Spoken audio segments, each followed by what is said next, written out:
La journée a été volontairement préparée pour qu'on puisse aborder les questions pratiques et les questions de recherche dans ce domaine.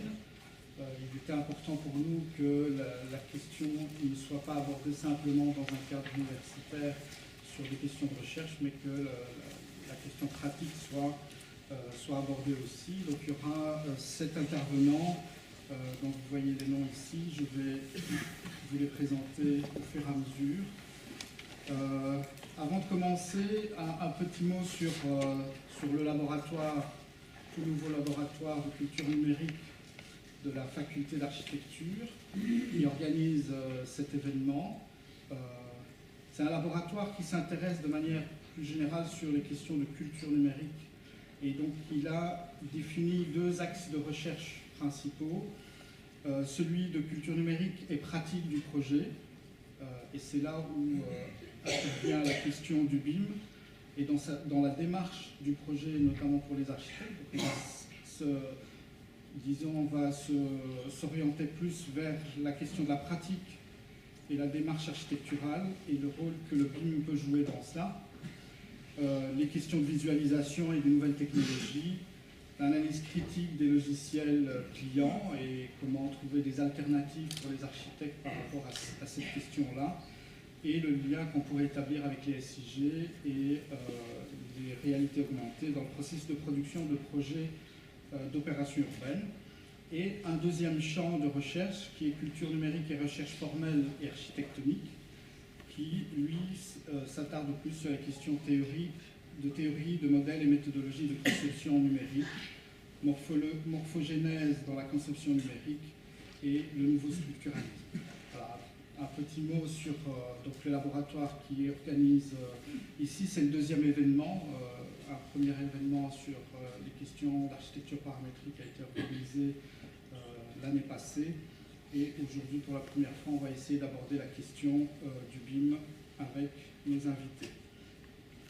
Alors la journée va se dérouler de manière générale sur 2 parties, une session de matinée qui va être plus orientée pratique et une session de l'après-midi qui sera plus orientée recherche, mais en réalité l'un est imbriqué dans l'autre. Donc on parlera un peu de tout dans l'ensemble des présentations, mais avec des axes peut-être un peu plus prononcés pour la matinée et pour l'après-midi.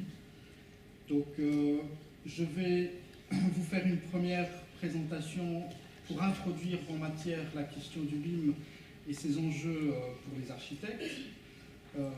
François Denis, doctorant à l'ULB, lui va nous parler du BIM comme outil d'aide à la prise de décision dans les phases conception.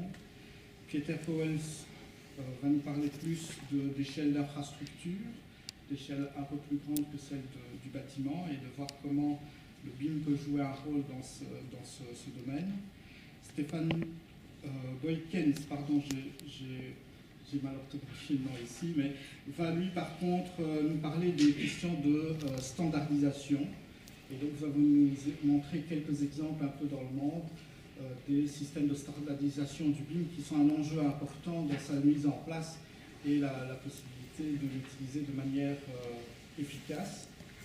L'après-midi, Thomas Van den Beek va nous parler un petit peu des potentialités de ce domaine en termes de recherche de manière très générale.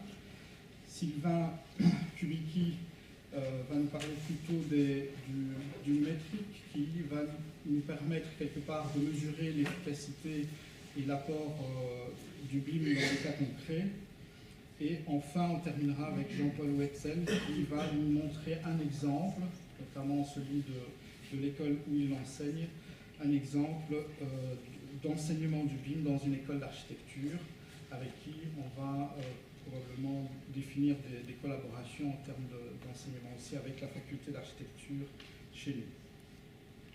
Alors avant de commencer ma présentation, je voulais vous montrer ce petit graphique qui est issu des inscriptions qui ont été faites pour cette journée.